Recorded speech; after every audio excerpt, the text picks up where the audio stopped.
بەڵێ بینێرانی عزیز سڵاوتان لێبێت یادگارفایەق بەم شەو بە شێوەیەکی ڕاستەوخۆ لە سلێمانیەوە لەگەڵتان ئەبم بۆ باسی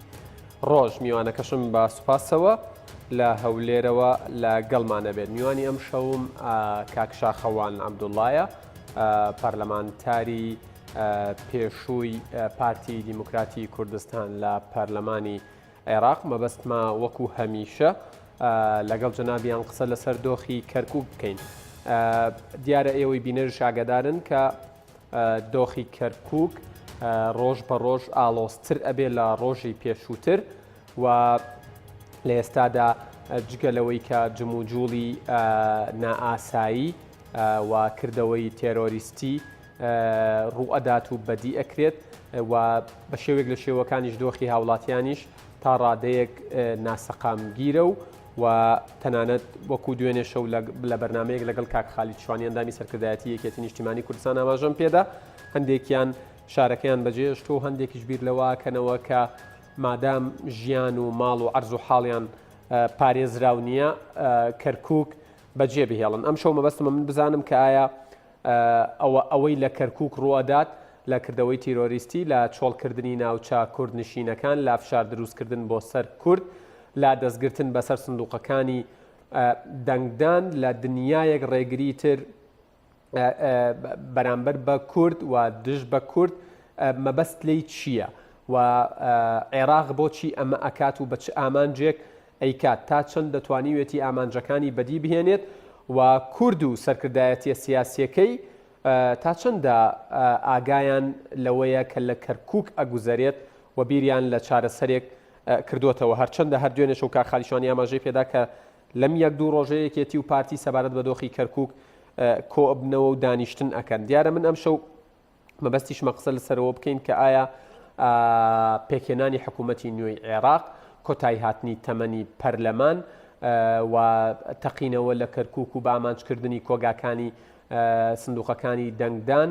و ئاڵۆزبوونی دۆخی کەرکووک، هەموو ئەمانە ئەگەر بتوانین پەیوەستیان کەین بە یەکەوە چیمان دەست ئەکەوێ و بە نەتیجە و بە ئامانج و ئەوەی پێویستە لەسەر کورد لە ئێستادا بیکات چییە کە ئەڵین کورد مەبەستمان تەواوی پارتە سیاسیەکانە لە ئێستایە. کاک شاخەوان عەبدوڵڵا، پەرلەمانتاری پێشووی پارتی دیموکراتی کوردستان لە پەرلەمانی عێراق، سڵاوتان لێبێ. سوپاس بۆ ئەم دەرفەتە. لەو پرسیارەوە دەست پێ بکەین، دۆخی کەرکووک تا دێت زیاتر ئاڵۆز ئەبێت و بەڵگەش لەسەر ئاڵۆزتربوون و دروستبوونی مەترسی ڕاستەقینە و جددی لە سنوورەکە ئەوەیە کە هێزێکی زۆری بڵین پۆلیسی فیدراڵی عێراق ئەم ئێوارەیە گەیشتوونەتە سنوورەکە و تەنانەت ئاماژەشیان بەوە داوە کە لەم یەک دوو ڕۆژە ئۆپەراسیۆنی زۆر گەورە ئەنجامەدەن بە دیاریکراوی لە سنووری کەرکووک و سەلاحەدین. هەموو ئەمانە بۆچی ڕوویاندا و بۆ پێشوەختە ڕێگری و بەرگیریان لێ نەکرا؟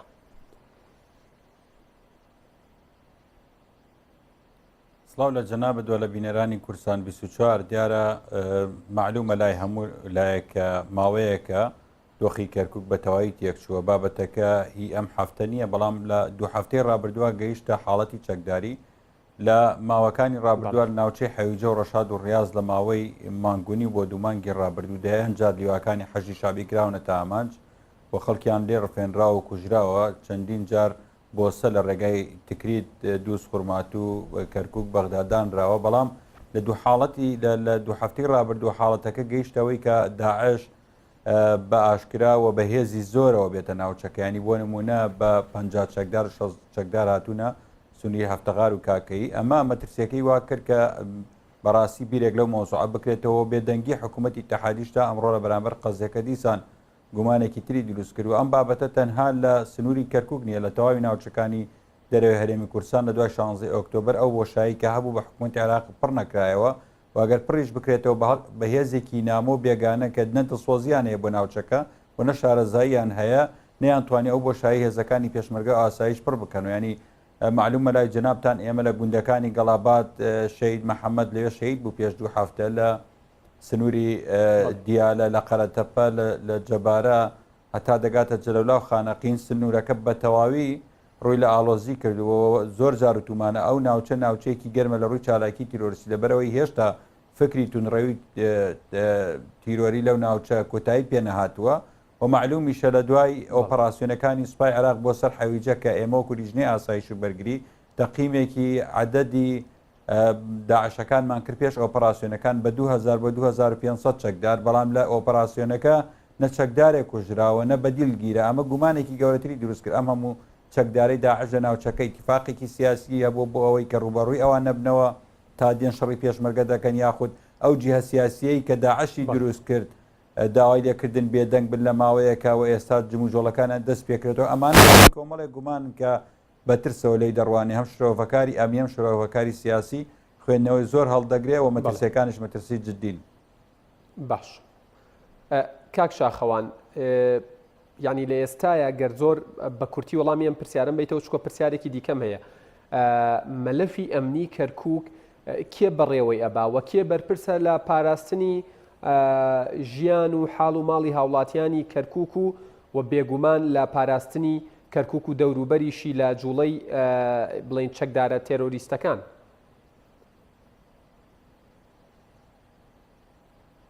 طبعاً دائما سەر لە شێواوی لە ڕووی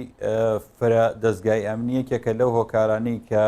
لەلایەن دوژمنەوە دەقۆزرێتەوە بۆی کە سوودی لێوەربگیرێ. ئەوە نییە تو تەنها هێز زۆر بێ، بەڵام یەکدەستی لە پاراستنی ئەمنیەت دائما خاڵێکی ئیجابی بۆ ئێمە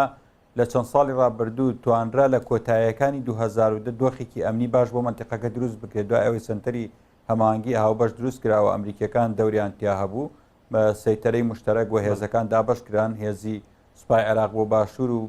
ڕۆژئاوای کەرکووک و هێزی پێشمەرگەش بۆ ڕۆژهەڵات و لە ناو شاریشا تەنها پۆلیس و ئاسایش و استخبارات و مخابرات ئیشان دەکرد. ئێستا لە ناو کەرکووکە دەیان میلیشای حەشی شعبی هەیە کەمان لە دوای 2014 دروست بوونە، هەر فەسیلەیەک بۆ خۆی جا میلیشای حەشتی تورکمانی بێ یا حەشتی تر بێ یا هێزی بێگانە بێ. لە پاڵ ئەوان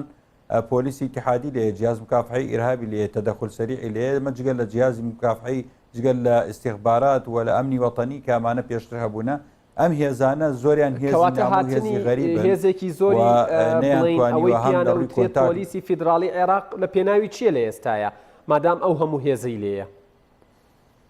ئەمە بەڵگەنیە کاوان شکستیان هێناوە لە پاراستنی ئەمنیەتی کەرکووک. طبعاً ئەساساً هاتنی هێز ئەنی بەتاکی دەگەرتووە ملاحەزەت کرد بێوان ناوچەی حەویجە و ڕەشاد و ڕاضیان چۆڵ کردووە لە ترسی چالاکی و جموجۆڵی تیرۆریستی هاتوونە خۆیان لە منتقە کوردنشینەکان حەشارداوە لە شوان و قەرەهەنجیر و پردێ و تا دەگاتە دوو بزوو. ئەگەر ئەوان پیان وا بێ و ناوچەیە تا سەر بۆ ئەوان ئەمینە بێ لەوەش دەبێ حیسابێ بۆ خۆیان بکەن، چکە ئەگەر بەردەوام کورد پەراوێز بخرێ بەو شێوە ئەوانیش دەبێ حیسابێ بکەن بەیانی هەر منداڵی کوڕ ڕێگەیان پێنادا بێنە ئەو ناوچانە. بۆیە دەبێ هەرچی زۆر معالەجەی مەلەفی ئەمنی کەرکووک بکرێەوە، سنتەری هەماهەنگی هاوبەش دروست بکرێتەوە، هێزێکی مشترک دروست بکرێت، تەواوی بازگەکان لە دوو سقورمات و بگرێتەوە ئەستۆ تا دەگاتە بازگەی هەولێر و بۆ ناو کەرکووکیش دیسان هێزەکانی ئاسایش و پۆلیس لەگەڵ دەستگاوڵگرەکانی عێراق تیمێکی مشترک دروست بکەن بەبێ مشارەکەکردنی پێشمەرگە و دەستگای ئەمنیە کوردیەکان کە تەواو لە ڕووی جغرافی و لە ڕووی ئەمنیەوە شارەزایی گەڕەکەکانی کەرکووکن. هەر ماڵێک لە کەرکووک مەلەفی لە لای دەستگای ئاسایش هەبوو، چاودێری ئەکرد، جموجۆڵەکانیانی بەدیەکردوە، تەنسیقێکی تەواو لە بینی هاوڵاتیان و دەستگا ئەمنیەکان هەبوو. یعنی لە هەندێک گەڕەکی تورکمانی و عەرەبی کە هیچ هاوڵاتیەکی کورد لێ نەبوو. کاتێکە جموجۆڵێک یاخود خەڵکێکی نامۆ داهات خێرا پەیوەندی بە دەستگا ئەمنیەکانەوە کرد، بەڵام ئێستا پەیوەندی ناکەن چکە متمانەیان نەماوە. بۆیە دەبێ و متمانێش بگەڕێتەوە، هەرچی زوو ئەو هێزانە بگەڕێنەوە بۆی دۆخی کەرکووک ئاسایی بکرێتەوە. دۆخی کەرکووک لەمە زیاتر تەحمل ناکە. باشە کاک شاخەوان، باست لە بڵین نێوانی خورماتوو تا کەرکووک لەوێشەوە تا هەولێر کرد. یعنی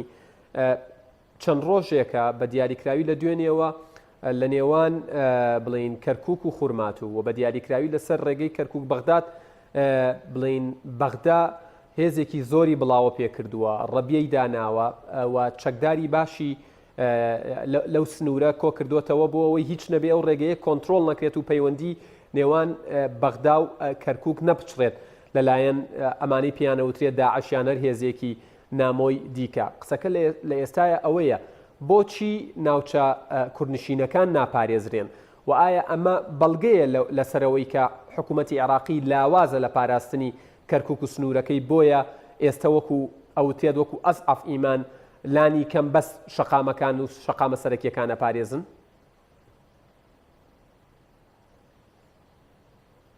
تاوان کۆمەڵە گرفت هەیە سوپای عێراق لە دوای 2005 و لە دوای دروستبوونی بە شێوەیەکی فەرمی تا ئەمڕۆ حیسابی نوێی عەدەدی بۆ بکە ئێمە لە لیژنەی ئاسایش و بەرگری چەند جار لێکۆڵینەمان کرد بۆ نمونە فرقەیەک ئەگەر عەدەدی 10,000 بێ 5,000 مەوجودی نەبوو ئەمە حەقیقەتە وەو هێزش کا بە حەژی شابی هێنرایە کەرکووک وەکو خۆی نەما گەڕێنرایەوە بۆ شوێنەکانی خۆی بۆ نمونە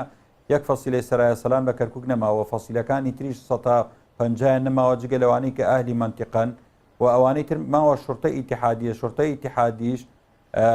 لەبەر ئەوەی کە دڵسۆزیانێ بۆ منتیقەکە لە بابەتی هجوومە بەشداری زۆر لە شەڕەکانیان کردو بەڵام بۆمانەوە و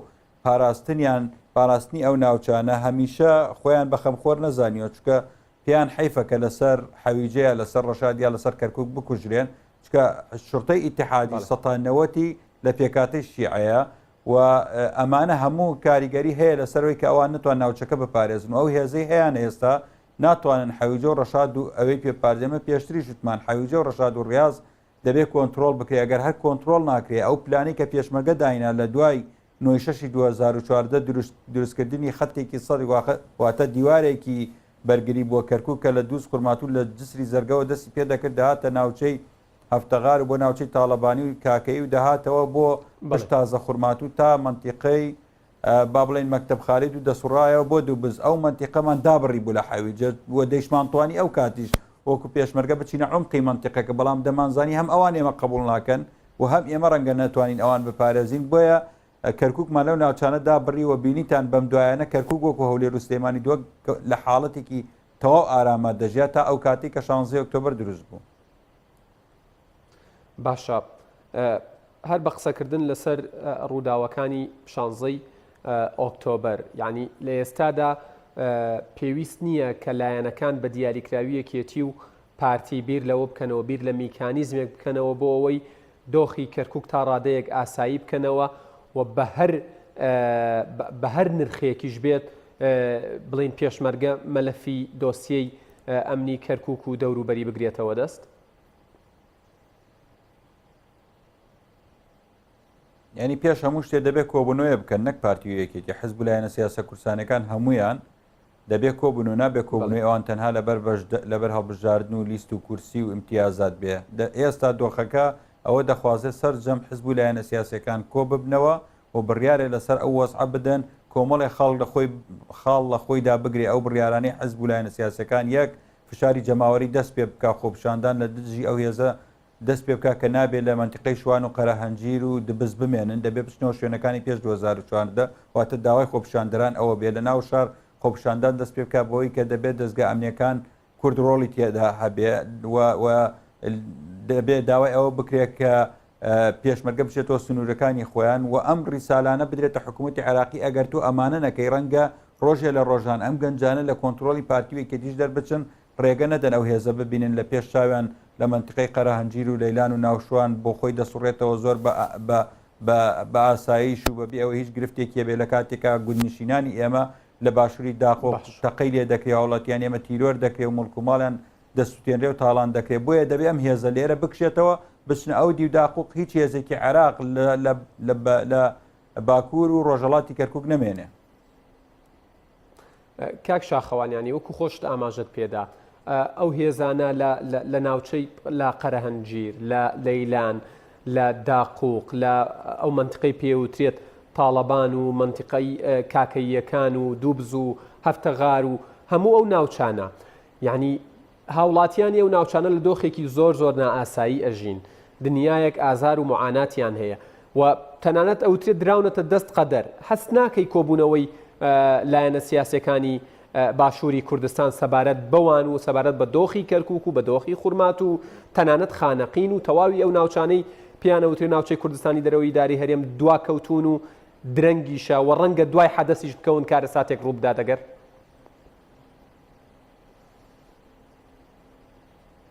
من پێم وایە هەر بۆ خۆی دواکەوتنیان مای پرسیارە دەبێت خەڵکی کەرکووک بپرسێکا کە تۆ تا دوێنێ تا من ئیمتیازاتم هەبووەک و بەرپرس لە کەرکووک نەوتەکەمت دەدزی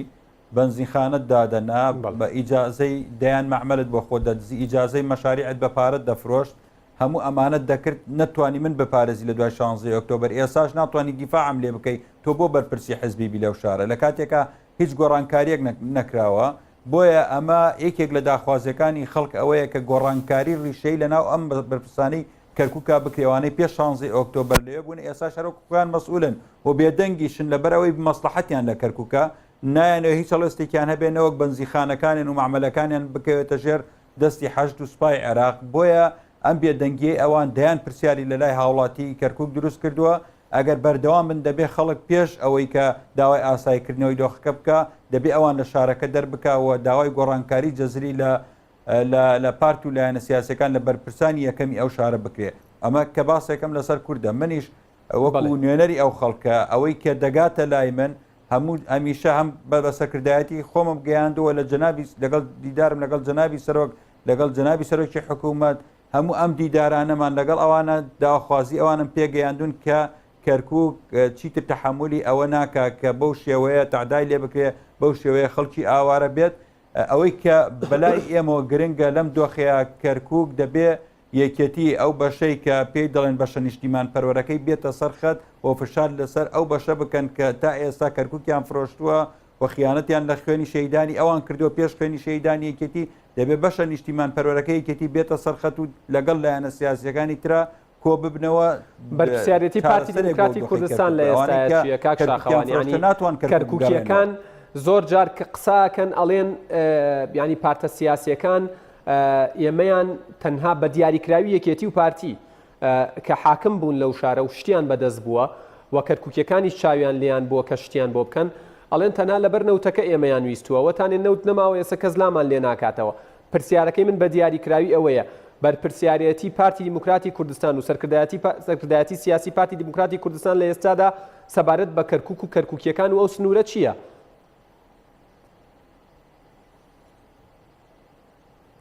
یعنی پارتی شەڕی بەرگری لە هەرێمی کوردستان کرد و 20 ئۆکتۆبەر شاهیدە لەسەر ئەو بابەتە واگەر پارتی نەبووە و هێزەی پارتی نەبووە هیچ هێزێک نەبوو لە کوردستان شەڕ بکەوەی کە شکۆی عێراق و حەشدی شعبیشکان هێزی پارتی بوو بەتەنها هیچ هێزێک نەبوو ئەگەر هێزەکانی پارتی بەتەنها لە داخۆک و لە تازە بوونە لێش بەرگریان دەکردیان دێ سوپای عێراق بێت واگەر ئێمە لێش ئەو بەرگریەمان بکردایە دیسان دەمانتوانی کەرکووکیش بپارێزین پارتی بەرگری کردووە شکۆی عێراقیشکان و ئەوەی کە ماوەتەوە لە دوای قۆناغی ئەوەش لە چوونی وەفدی پارتی دیموکراتی کوردستان لە دوای ئەنجامی هەڵبژاردنەکان بۆ بەغداوە پێش ئەوەش هەموو دیدارەکانی جەنابی سەرۆکی حکوومەت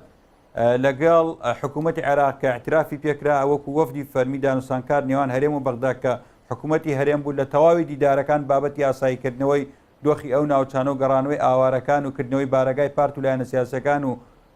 هەڵگردنی قەدەغەکردنی ئاڵای کوردستان هەموو ئەمانە لەلایەن پارتیەوە باس کراوە و بەردەوامیشەوە لە دانیشتەکانی چەند مانگی ڕابردووە لەگەڵ لایەنە پەیوەندیدارەکان لەگەڵ تەحالفی دەوری لەگەڵ نەتەوەگرتوەکان معاناتی خەڵکی ئەمە لەو ناوچانە باس کراوە بە تایبەتی لە دوو هەفتی ڕابردووە لە تەواوی دیدارەکانی پارتی دیموکراتی کوردستان قسە لەسەر ئەم پرسە کراوە و پێم وایە زۆر بە گرنگیشەوە وەرگیراوە لەلایەن ئەوانەوە و بەوازەحیش ئەومان پێگوتون کە ئێمە قبولی ئەم دۆخە ناکەن ئەوانیش ڕساڵی پارتی دەزانن لەسەر ئاستی حکوومەتیش کاتێک کە دەڵێ لەسەر ئاستی حکوومەتیش سەرۆکی حکوومەتی هەرێمی کوردستان چ جێگری سەرۆکی حکوومەتی هەرێمی کوردستان چ ڕاوێژکاری ئەنجومەنی ئاسایشی هەرێمی کوردستان و چەند چ بەرپرس و بڵین کەسە یەکەمەکانی پارتە سیاسەکانی کوردستان کە لەگەڵ بڵین لایەنە دەرەکیەکان چ کەسانێک بێ کە نوێنەری وڵاتانی وەکو ئەمریکا وەکو بریتانیا وەکو ئەڵمانیا بوون باسی ئەمە تەنانەتەوە یەکگرتووەکان باسی ئەمەیان کردووە کە ئەوەی لە کەرکووکە گوزارێت تەنانەت ئەمڕۆ وەزارەتی ناوخۆ وەزارەتی پێشمەرگەی هەرێمی کوردستان لە کۆبوونەوەی دەوری خۆی لەگەڵ ینی هاوپەیمانەکان و هاوپەیمانی باسییان لەوە کردووە کە پێویستە مەلەفی ئەمنی کەرکووک گۆڕانکاری بەسەرابێت قسەکە ئەوەیە ئەگەر عێراق بێدەنگ و بێخەم و بێباکە لە دۆخی کەرکووک چیان بەسەردێ بابێت هەرێمی کوردستانیش هەنگاوێکی فعلی دیاری و کردداری تایەسا نەناوە ئایا لایەنە دەرەکیەکانیش و هێزە نێودەوڵەتیەکانیش بەرامبەر بەوەی لە کەرکووکە گوزارێت چاویان خەواندووە و گویان لێ نییە چی بەسەردێت؟ نەخێر من وەک باسم کرد کە پارتی دیموکراتی کوردستان دەڵێ قبول ناکەین ئەو دۆخە بەو شێوە بەردەوام بێت هەڵبەت ئەوان لە هەڕەشەی پارتی دەگەن و دەزانن پارتی کە بڕیاریدا ئەو دۆخە بەو شێوەیە نەهێڵێت و ئاسایی بکاتەوە پەنا بۆ هەموو شتێکە بین وەلە شتێکیش ناترسین کاتێک کە پەنا بۆ هەر وەسیلێک بین بۆ ئەوەی کەشکۆ بۆ خەڵکە بگەڕێتەوە و هێزەکانمان بگەڕێتەوە ئەو ناوچانەوە خەڵکی خۆمان بپارێزین. ئەمەی کە من باسێکم منۆکو پارتی باسەکەم لە دیداری جەنابی سەرۆک لەگەڵ هەموو ئەو ئەفدانەی کە لە ماوەکانی ڕابردوو بینیویانێتی دۆخی ئەو ناوچانی بۆ باس کردوون و پێش ئەوەش پێش بەشداریکردن لە هەڵبژاردنەکان دیسان دۆخی ئەو ناوچانەوە دروستکردنی سەر لە سنتەری هەمانگیا و بەش وەگەڕانەوەی دۆخەکە بۆ پێش نوێشش ئەمانە هەموو لە هەموو دیدارەکانی بەرپرسانی باڵای پارتی جا چه سەرۆکی حکوومەت یا سەرۆک بارزانانی بێ کاک فازڵ میران بێ لە دیدارەکانی لەگەڵ بەغدا هەموو ئەمانە باس کراوە و تەرکیزیشە لێسەر کراوە هەموو ئەو بەڵێنانە هەیە کە دۆخەکە ئاسایی بکرێتەوە ئەگە دۆخەکە ئاسایی نەکرێتەوە هەڵبەتە خەڵکی کەرکووک و ناوچەکان دەزان کە پارتی بەرەوچی ئاراستەیەک هەنگاو دەنێ. باشە سەبارەت بە دەنگدان لە کەرکووک و هەژماردنەوەی دەستی دەنگەکان ینی دوێنێ شەو ئەندامێکی سەرکردایەتیەکێتی نیشتیمانی کوردستانە لە باسی ڕۆژ باشکرا ئاماژەی بەوەدا من پرسیاریەوەم کردوتم ئەمە عەرەب و تورکمانەکانن کە دەستیان بەسەر سندوقەکانی دەنگدان داگرتووە وتی بەڵێ وا تەنەنەت ئاماژەی بەوەدا کە قوفڵەکان گۆڕاون ڕەنگە گۆڕانکاری لە دەنگی ناو سندوقەکانیش کرابێ قسەکە ئەوەیە هەژمارکردنەوەی دەستی دەنگەکانی کەرکووک بەم شێوەی ئێستا و بەبێ تەتابق و بڵین هاوتاکردنی زانیاری ئەلکترۆنیەکانی ناو سندوقەکە و ئەوەی لای کۆمسیۆنە و ئەوەی لای دادگای فیدراڵیە بەبێ ئەمە زیانی بۆ کورد نابێت؟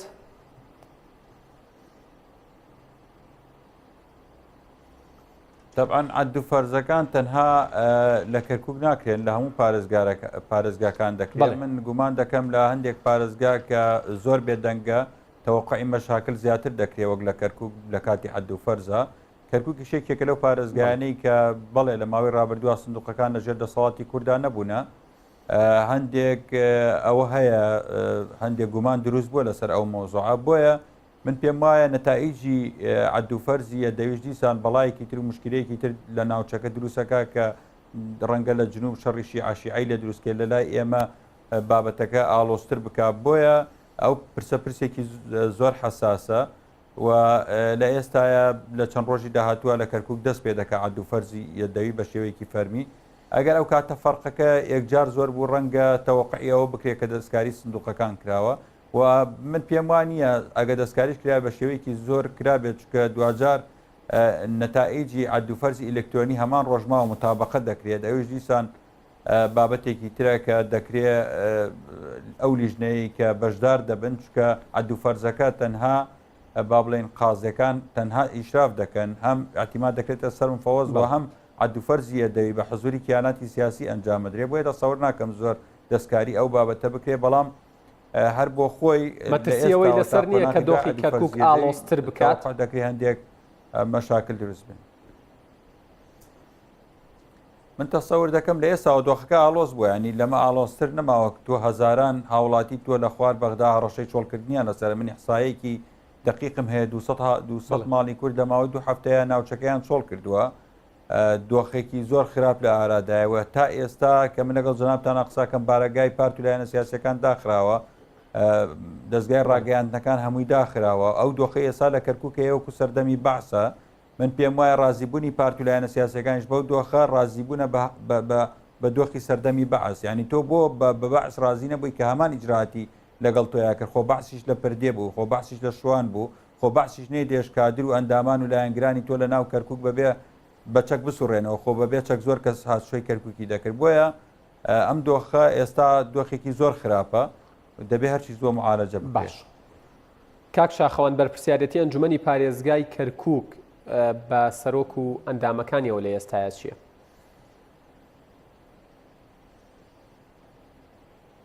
کاکە ئەنجومەنی پارێزگای کەرکووک زۆر کەس پرسیارەوە دەکات بگەڕێنەوە دانشن بۆ معلوماتی جەنابەت ئەنجومەنی پارێزگاوە ئەنجومەنیە بڕاتەوە پێشتر بەرنامەی کاری بۆ دابین کرابێ دەبێت بەم شێوە دانشی جەلەسایەتەکانت ئەما بێت تایبەت بەوە بێەوە باسی پارێزگا ناکەی پارێزگاڵ نابژێری و لیستی عەرەبی و تورکمانی بە هیچ شێوە بەشداری دانیشتەکان ناکەن ئەگەر پرسەکە تایبەت بێ باڵبژاردننی پارێزگاوە یا هەندێک پێتان وایە گەر ئەنجومەنی پارێزگاش پارێزگارێک هەڵبژێرێت لەلایەن بەغداوە بڵێن ڕەزامەندی لەسەر دەر ببڕێت؟ ناتوانێت هەڵی بژێرێت چکە ئەگەر هەڵبژاردنیش بکات دانیشتن بکات بۆ ئەنجام بۆ هەڵبژاردننی پارێزگا ڕاستە زۆری نەکوردن بەڵام ئەوان بەشداری کۆبوونەوەکە ناکەنەوە ببێ حەزوری ئەوان نە تەحالف بۆ نە بەغدا ڕازیە بێکە تو ئەگەر پارێزگارێکی شەڵبژێریەوەندانی پێدانانن و لە بەغدا ئیجراعاتی بە پارێزگاربوونی بۆ تەواو ناکەن. بەڵێ کاکشاخەوان عەبدوڵڵا پەرلەمانتاری پێشووی عێراق لە فراکسیۆنی پارتی دیموکراتی کوردستان، سوپاس بۆ زانیاریەکانت، سوپاس بۆ کاتەی بە ئێمە و بە بینەرانت بەخشی.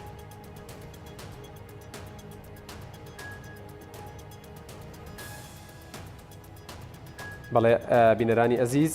باسی ڕۆژ کۆتایی هات. سوپاس بۆ هاوکارانم لە سلێمانی و لە هەولێر تا باسی ڕۆژێکی دیکە ئێوە و کوردستان لە ئەمانەتی خوادامن کاتێکی